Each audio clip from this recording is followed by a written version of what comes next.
Context Presentation 7, British Colonialism and Education System in Australia, by Anne Clapper, Amanda Healy, Jaime Lee, and Chandler Woods.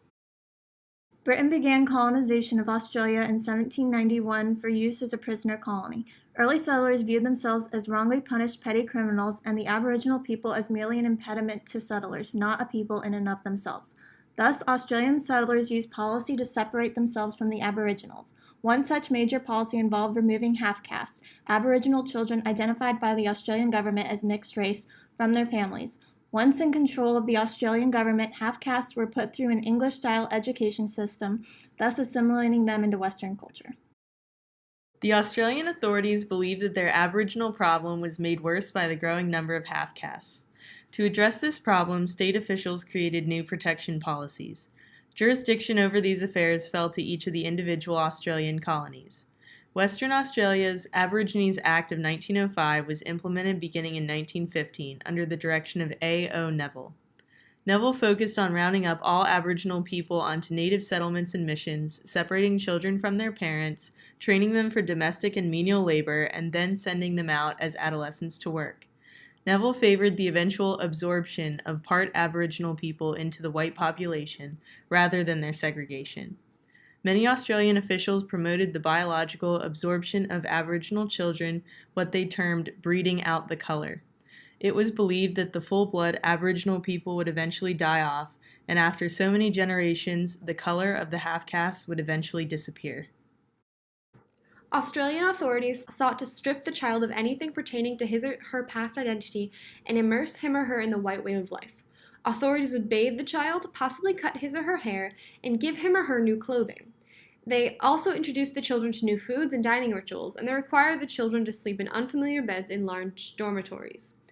The children were taught how to be productive members of Australian society, which would enable the children to take their place in the community and engage in the workforce.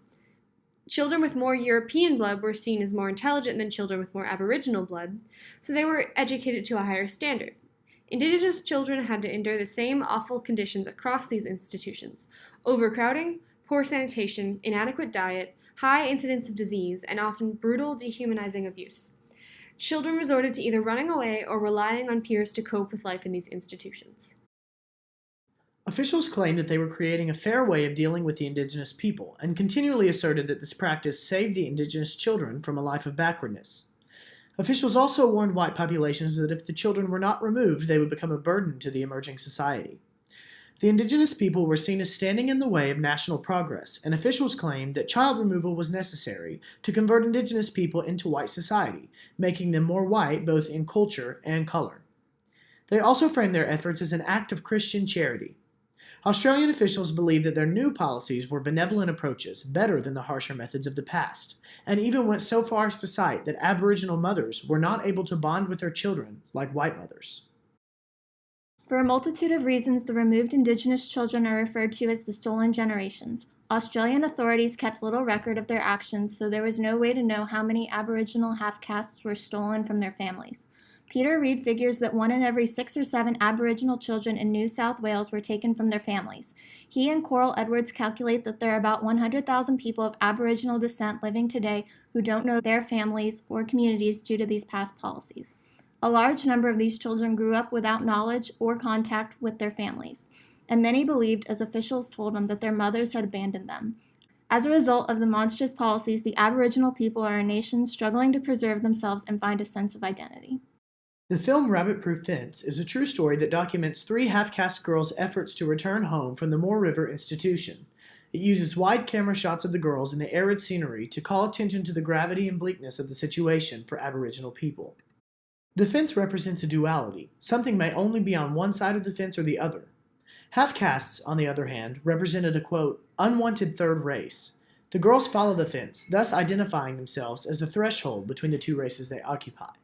The costumes that the girls wear from Moore River are indistinguishable, indicative of how the Australian settlers tried to stamp out individuality and culture in Aboriginal children. How are the Aboriginal people haunted by the removal policies? Do the removal policies haunt the Australian officials? What is the role of morality in the film's central conflict? What is the significance of the title Rabbit Proof Fence?